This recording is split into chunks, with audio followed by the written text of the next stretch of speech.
بسم اللہ الرحمن الرحیم۔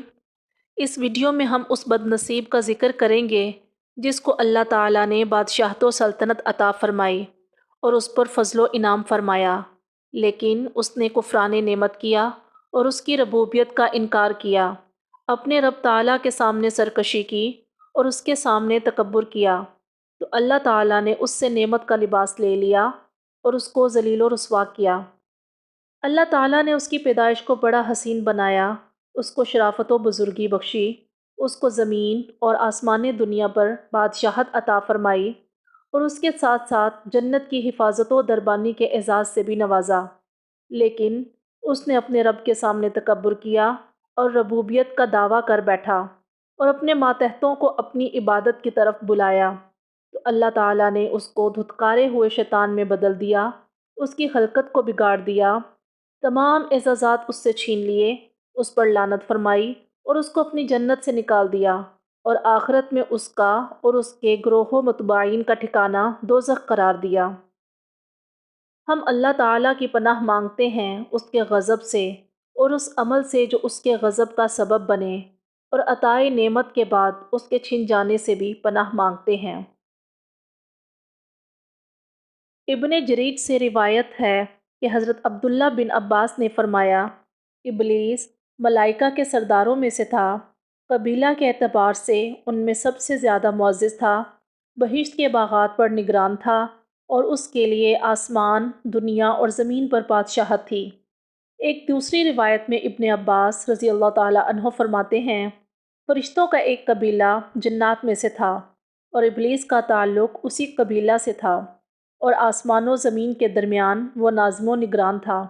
ابو مالک و ابو صالح ابن عباس سے نقل کرتے ہیں کہ انہوں نے فرمایا، ابلیس کو آسمان دنیا پر مقرر کیا گیا تھا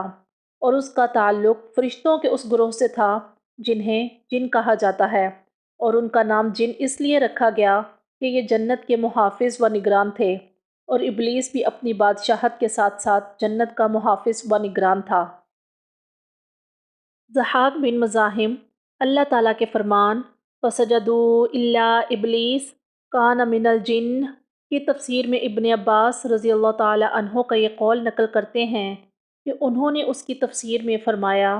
کہ ابلیس ملائکہ کا سردار اور قبیلے کے اعتبار سے ان میں سب سے زیادہ معزز تھا، نیز بہشت کے باغات پر نگران تھا اور اس کے لیے آسمان دنیا اور زمین پر بادشاہت تھی۔ ایک دوسری روایت میں حضرت عبداللہ بن عباس رضی اللہ تعالیٰ عنہ سے روایت ہے کہ فرشتوں کا ایک قبیلہ جسے جن کہا جاتا ہے، ابلیس کا تعلق اسی قبیلے سے تھا اور آسمان و زمین کے درمیان کا وہ نگران تھا، بس اس نے نافرمانی کی تو اللہ تعالیٰ نے اسے دھتکارے ہوئے شیطان میں بدل دیا، اللہ تعالیٰ نے اسے لعنت فرمائی اور رائندہ درگاہ کیا اور اس کے بارے میں فرمایا، فَذَلِكَ نَجْزِيهِ جَهَنَّمَ كَذَلِكَ نَجْزِي الظَّالِمِينَ۔ اس کو ہم دوزخ کی سزا دیں گے اور ظالموں کو ہم اسی طرح بدلہ دیا کرتے ہیں۔ معمر بھی حضرت قتادہ رضی اللہ عنہ سے اس آیت کے بارے میں یہی نقل کرتے ہیں کہ یہ ابلیس کے بارے میں نازل ہوئی۔ حضرت عبداللہ بن عباس رضی اللہ عنہ فرماتے ہیں، ابلیس فرشتوں کے اس قبیلے سے تعلق رکھتا تھا جسے جن کہا جاتا ہے۔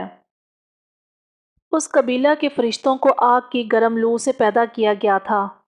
ابلیس کا نام حارث تھا اور یہ جنت کا ایک دربان تھا۔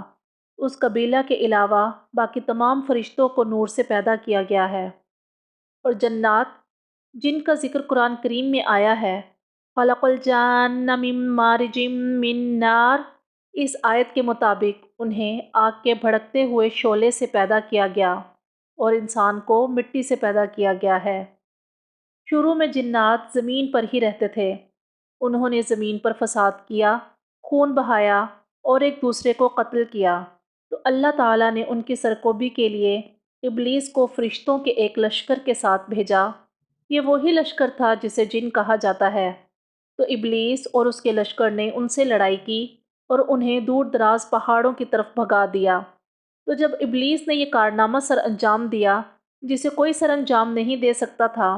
تو اللہ تعالیٰ اس کی بڑائی کے خیال پر مطلع ہوئے، لیکن اس کے ساتھی فرشتے یہ بات نہ جان سکے۔ حضرت ربی بن ان سے روایت ہے کہ اللہ تعالیٰ نے فرشتوں کو بدھ کے دن، جنات کو جمعرات کے دن اور آدم علیہ السلام کو جمعے کے دن پیدا فرمایا۔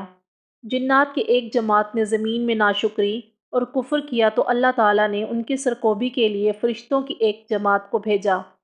انہوں نے ان سے قتل و قتال کیا۔ اس وقت زمین خون اور فساد سے بھری ہوئی تھی۔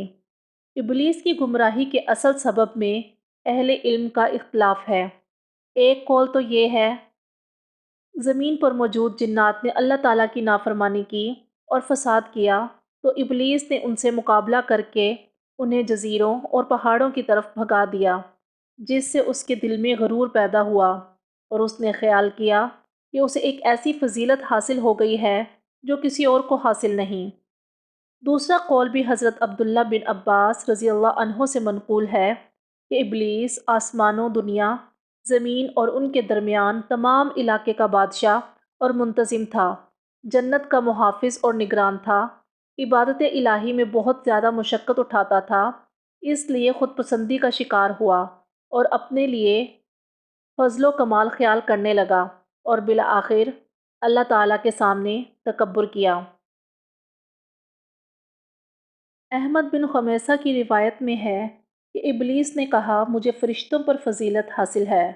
بس جب اس کے دل میں تکبر آیا تو اللہ تعالیٰ اس کے خیال پر مطلع ہو گئے اور فرشتوں سے فرمایا انی جاعل فی الارض خلیفہ، میں زمین پر اپنا خلیفہ بنانا چاہتا ہوں۔ جب فرشتوں کو آدم کے سامنے سجدہ کا حکم دیا گیا تو سب نے سجدہ کیا، لیکن ابلیس نے انکار کر دیا۔ بس اسی وجہ سے اللہ تعالیٰ نے فرمایا الا ابلیس کان من الجن، ابلیس نے سجدہ نہ کیا اس لیے کہ وہ جنات میں سے تھا۔ اللہ تعالیٰ نے قرآن کریم میں فرمایا ہے وَإِذَا قُلْنَا لِلْمَلَائِكَةِ اسْجُدُوا لِآدَمَ فَسَجَدُوا إِلَّا إِبْلِيسَ كَانَ مِنَ الْجِنِّ فَفَسَقَ عَنْ أَمْرِ رَبِّهِ، اور جب ہم نے فرشتوں سے کہا کہ آدم علیہ السلام کو سجدہ کرو تو انہوں نے سجدہ کیا مگر ابلیس نے نہ کیا اور وہ جنات میں سے تھا،